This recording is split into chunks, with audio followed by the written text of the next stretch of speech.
I didn't mean to put you on the spot. Yeah. I just mean as you're drifting away out of frame.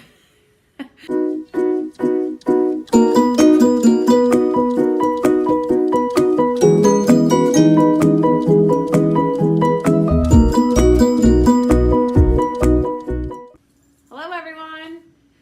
I am Robin Lynn from RobinLynnHealing.com, aka the Mommy Healer. You can find me on Instagram as the Mommy Healer or Facebook, or check out my website, RobinLynnHealing.com. So today we are here to talk to you about highly sensitives and food. Hooray! Anybody who has a highly sensitive, by the way, or an autism child or a sensory child right now is like, no, I don't want to talk about it. All right, because this is the stress. Food's yucky. Food is yucky, according to our children, especially our oldest. Our 9, almost 10-year-old hates food. So story time. A few days ago, he was talking to his father about food and being concerned about his health. Mm-hmm. He wants to be healthy. We talk about health. We're talking about nutrition. The food that he eats. He's really good with exercise. Mm-hmm. He's really good at the emotional health stuff. He'll talk to us about stuff like that. But this segment is about food and nutrition and nourishment. Nourishment with food. So he's expressed this interest in wanting to eat healthier. Now, quick story. He's that kid that eats about 5 things. So that's it. And we have done everything. We've yelled. We spent 6 months once doing you're going to bed starving. Because that's the only thing I'm making. Right. The onus is on me now. He's asked me to help him with this. He told me he wants me essentially to force him to eat these healthy foods. This is where we started, right? He wanted to eat healthier foods, and we were going to help him. You've disappeared. Bye. So now I'm frustrated because I can't force him. We've tried this. We've tried to force feed him food. Mm-hmm. You're gonna go talk to him. I did. I went upstairs and was really upset, and I just sat on he was on the bed and he was crying. And I sat on the floor, just not saying anything. And he says to me, "Mommy, everybody else in the whole world eats food. I must not be normal. Oh, everybody else is normal and eats food. I must not be normal." So of course my heart broke into a million pieces, tore my walls down, and I finally see my son suffering over this food thing. I mean, he's always been suffering, but now I see it in front of me, and the words that he used, feeling weird or abnormal because he has such a hard time with food. He goes on to tell me that he gets really excited about the way we talk about food because we love food. We love food. We eat everything. Everything. We love food, and he gets excited. These were his words. He gets excited the way we talk about food and wants that. But then when he sees it in front of him, it doesn't look, again, his words, how we described it. Mm-hmm. And I thought about that, and I thought, man, I can't imagine how frustrating it must be for him. When I was a kid, I don't remember having this much stress and anxiety over food.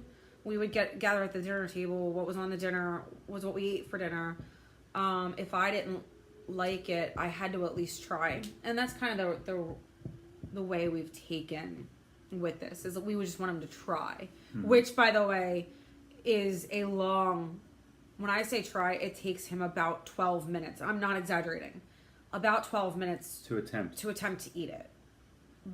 Between gagging, the gag reflex, and holding his nose and processing, right? It's so much sensory for food is so much sensory for him, sensory processing, and we want to encourage him. We want to keep giving him opportunity to like food, but he really struggles. He gets overwhelmed. How was eating in your house growing up?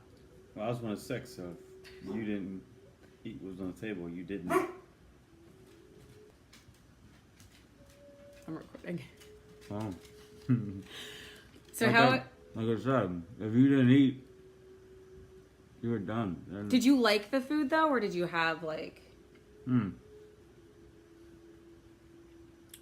It was edible. It was good sometimes. I didn't mean to put you on the spot. Yeah. I just mean as you're drifting away out of frame. I just mean Love you, Mom.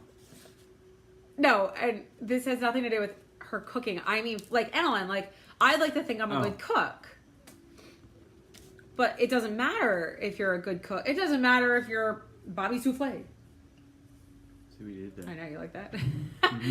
It doesn't matter. It doesn't matter if you're the world's greatest chef or not. It's the food. It's what we've learned. By the way, I don't know if this is true for anybody else. Would love to see your comments below.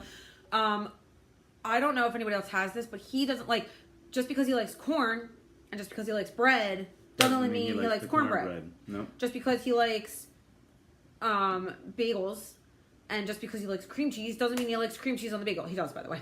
But you get my point. But not toasted. Not toasted. It can't be toasted. So food has become this very Complex thing. and we travel a lot, so it's stressful going to new places because and like even pizza, like he only likes certain types of pizza. It can't be too thin, it can't be thick crust, it can't be in a square, it can't look a certain way. So Can't be in a box. It's got to be ordered. Marina's. no, he'll eat the Red Baron. Well, He'll eat the Red Baron from like ShopRite. That's about it. But it's frustrating, and you know, we growing up didn't experience this around food. So as parents, it's been a lot of adjustment for us, understanding him and really putting our beliefs aside in order to find ways to help him, because he does, like if you listen to him, like he wants to enjoy, he wants to expand his palate, he wants to like a variety of foods, and he tries. yep. He really will. He'll let us put it in front of him now, even if he doesn't eat it. But it's a big deal, you know, for those of you raising highly sensitives or autistic kids or sensory processing kids, you know that they won't even, most of the time they won't even look at you. They definitely won't smell. Forget it. Smelling. That's part of it, is if it smells funny. And when I say funny, I mean like if it has an overpower, it doesn't even need to be a bad or a good smell. If the smell is overpowering, it's too much for him. So I was really frustrated before I went up to talk to him, and when I listened to him confess to me that he feels weird, he feels like he's not normal, I realized here we were working with a whole set of things that I didn't know. I had no idea that this is what was going on in his head about food. So we told him that we would continue to encourage him and do the best we could.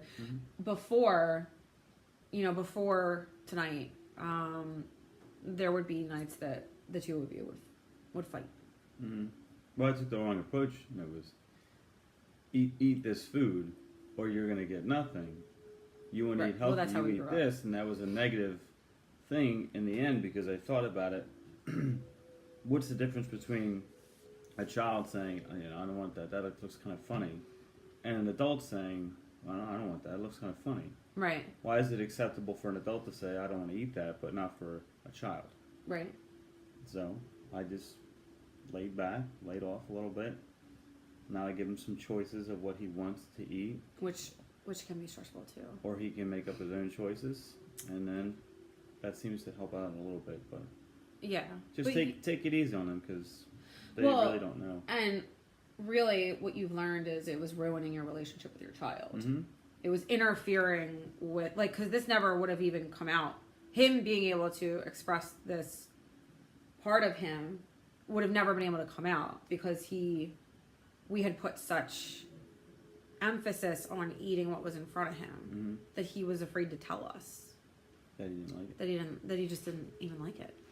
And that's, you know, we thought we were doing this, you know, we thought we were doing the right thing. Like we wanted a healthy child. We wanted we know he wants to be healthy, and we're like, well, what's the big deal? Just eat it. But it's so much more. It's so much more. There's so much more sensory. There's processing. Like I said, like just because he likes barbecue sauce and just because he likes chicken didn't mean he was going to like the barbecue chicken that I cooked last night. So now I know going forward to give him a plate of chicken and a plate of barbecue sauce, and he can control how much barbecue sauce he tastes, and giving him that power back really is hopefully what is going to start changing his mind about food. I don't know that he likes it. I don't know that he really wants to, but he will. Not for us, though. So that's it. So we're going to keep empowering him with food. Let us know what you guys go through. Do you guys experience, does anybody else out there experience this? Do you have a kid that is so sensitive, right? We were talking about food and sensitivity, and you know, there's so much sensory involvement between the smells and the taste and the textures, right? A big one that he complains about is the textures of the food, the heat, the temperature. There's so much involved with food. What does your kid like? Are you an adult that never grew out of your habits, or are you like me? Like when I was a kid, I had about 5-10 things that I liked, and that was it. And that was all I would eat. And now as an adult, I love food.